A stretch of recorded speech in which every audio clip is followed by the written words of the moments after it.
More than 40 years ago, Sonny Pang was fairly new to this country. He'd been working in Chinese takeouts on Cape Cod for a few years, learning the business. When he noticed there were no takeouts in the Dudley Square area of Roxbury, he opened Peking House in a tiny storefront. Pang's son recalls those early, tiring days. Yeah, I used to fall asleep on the counter. Yeah, because I was working for him since I was about 11 years old. Peter Pang learned from his dad, taking orders and packing food on the weekends. The takeout has since moved to a larger space down the road, and father and son have reversed their roles. Peter now runs the place. His dad, Sonny, works part-time. I mean, I have two older sisters and a younger brother in the family, and none of them wants anything to do with it. I feel obligated because of the Chinese culture. I'm the oldest child. So, I mean, my parents were a good chaperone when I was a child, so I should honor. I look at this as a legacy. We put through, all of our siblings through college through this takeout. But this takeout didn't just send kids to college. It launched them into the professional world.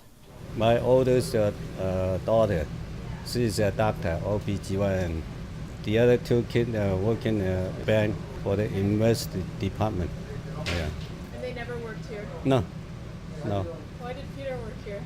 Well, he liked it. What can I do, Well, I say you like it, you can carry on.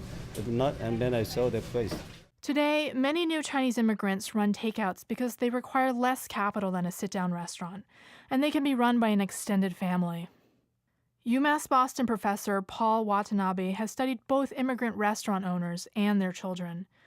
He's seen all variations of the story, but there's always one constant with the owners. Their single reason for working hard and doing this is that their aspirations are really to try to improve the life and well-being and opportunities for their children.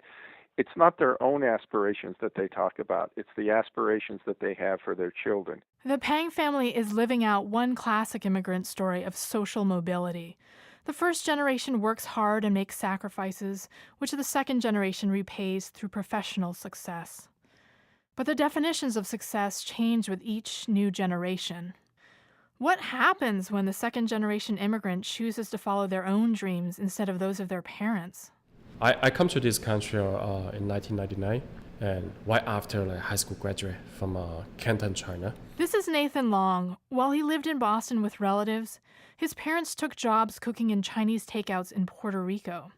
The takeouts where they worked were half an hour apart. Most places over there, right, they provide housing.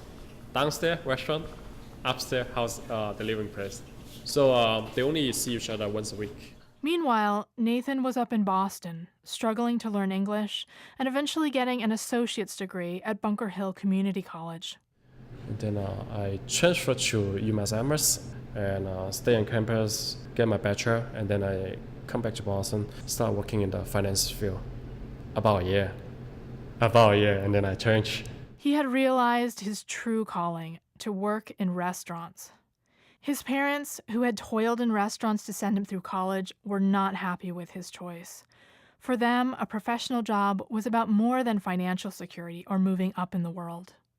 In my parents' generation, in their mindset, working in a restaurant is really, really like, you don't have education, you work in a restaurant. Who work in a restaurant immigrant from China, can't speak English. So either work in the kitchen, you don't need to speak that much English, so that's most Chinese people do. So in their mindset, right, they always think you work in a restaurant, people will look down at you. But he persisted. 2 years ago, he decided to start his own restaurant, an Asian fusion takeout in Mission Hill called Walk and Talk. Even though Nathan's parents wished he'd stayed with his stable job in finance, they still lent him part of the $300,000 he needed to start the restaurant. Professor Watanabe points to the difficulties of bridging both a cultural and a generation gap. And it's a conversation. It's a learning to convince those parents that the definition of success may not be that one has to become a doctor or a lawyer or a very rich business person to be successful. Success has a lot more to do about the personal well-being and choices that their children make. And that choice had to come from Nathan himself. In the whole process, right, something changed in my mind. It's not about how people look at you.